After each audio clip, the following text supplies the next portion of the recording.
Historically, the Freemasons have used or created problems within society to turn and manipulate events in accordance with their agenda. The rising drugs problem in America gives the authorities of all the justification needed to use stronger, heavy-handed tactics on an even wider scale.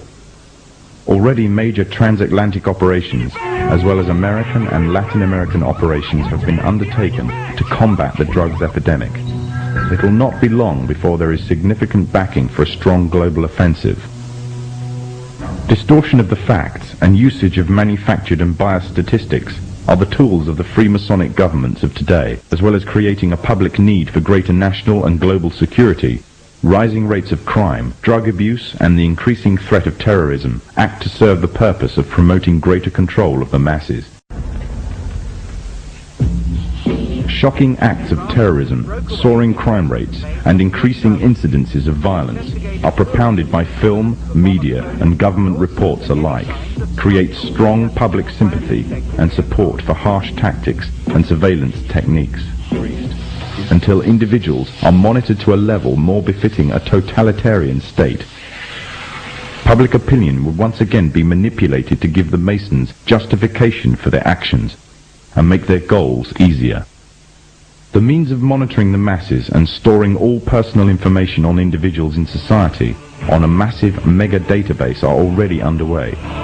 Rapid movements are taking place towards storing personal information on individuals on plastic, such as banking details, driving license information, and national insurance details.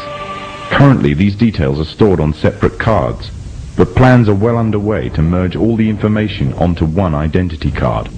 The consequence would be complete monitoring of all purchases and transactions and personal details of an individual at the touch of a button. In 1992, the Vice-Chancellor of the British Supreme Court, Nicholas Brown Wilkinson, told the High Court that if the information obtained by the police, the Inland Revenue, the social services, the health service and other agencies were to be gathered together in one file, the freedom of the individual would be greatly at risk. The Freemasons, through the governments controlled by them, already have access to vast array of information about you. They can already find out who you talk to on the phone, where you work, where you shop, what you eat, what you wear, how much you are worth, what you earn, and the list goes on and on. One identity card would allow even closer monitoring and enable a complete psychological profile to be compiled on every individual in society. Information which would make it very easy to predict, control, and manipulate actions. However, there is a gap that the Masons need to fill in. By using hard currency, an individual can evade detection and vital information is lost since hard currency transactions are untraceable. As a result, moves are being made to replace hard currency with a system that relies totally on electronic funds transfer. In other words, a system that relies totally on cards. Trails in Swindon have heralded the first signs of a move towards the introduction of smart cards and electronic money on a national scale in the UK. The Mondex scheme is pioneered by NatWest and Midland Banks and British Telecom. Inside a smart card is a microchip which calculates every single transaction, not only financial transactions, but records every single thing for which it is used. It can serve as a credit card, a building society passbook, library card, travel card, phone card, and quite possibly an identity card. Although an identity card would reveal much detail, it would not be able to locate any one person precisely at any given instant time. This would require some sort of tracking device that could be put on and detected wherever that person may be on the globe.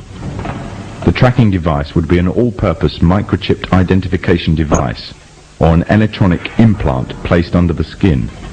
These implants could then send off a signal which could then be picked up by satellite in low Earth orbit, locating and identifying the subject. Although this may sound like the works of fiction, it is, however, already well on its way to becoming reality. There are already approximately 48 global positioning satellites in orbit that are in use by the United States and her allies. These satellites can act upon incoming signals and pass down accurate information to the source of the signal about its location. At present, the source of the signals are devices that are attached to tanks, battleships, aircraft, or handheld instruments for accurate navigation purposes. The next step would be to introduce the device that creates the source signal on every individual. Currently, one form of device that has been created specifically as a signal source for the satellites is the electronic tag. Already a scheme using such tags on individuals is in operation in the UK. The justification used is that it is necessary to curb the growth in the population of the already overflowing prisons. The tag fits securely around the offender's wrists and can be monitored to see if the offenders are violating curfew regulations. Pilot tagging schemes are already in operation in Greater Manchester, Berkshire and Norfolk, with plans for expansion in other countries in the coming year.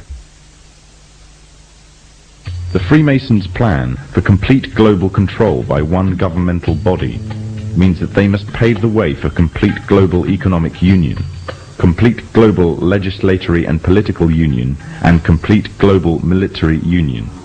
On March the 25th, 1957, with the creation of the European Economic Community, the first significant steps in the creation of this global government were taken. Since then, the EEC has become a testing ground for the New World Order. With the basic tenets of freedom of movement between member states already established, goods and people can move relatively freely within this one superstate. The plans are already underway for the establishment of complete monetary union, and the powers of the governmental body of Europe are growing every day, paving the way for complete political and legislatory union. All this will mean that eventually, in the superstate of the European Economic Community, there will be one currency, one economy, and one government. And the government would most certainly be a Masonic government. The three most important players of the European community are Britain, France, and Germany. Britain and France have long been Masonically controlled nations. During World War II, Germany was completely annexed by Britain and France, along with the United States, another Masonic nation, and the Soviet Union. The sectors of Germany controlled by the former three countries, the Masonic nations, formed a separate political identity called West Germany. And with the downfall of the Berlin Wall, West Germany has now taken over the former East Germany. Europe is not alone in its efforts to achieve superstate status. America and Mexico are currently the only two members of NAFTA, the North American Free Trade Agreement. However, the nations of the South are increasingly being pursued to join. With Masonic superstates in both Europe and America firmly established, global union would be a logical and easy progression. However, there is another problem that the Masons need to contend with if they are to be the masters of this global union.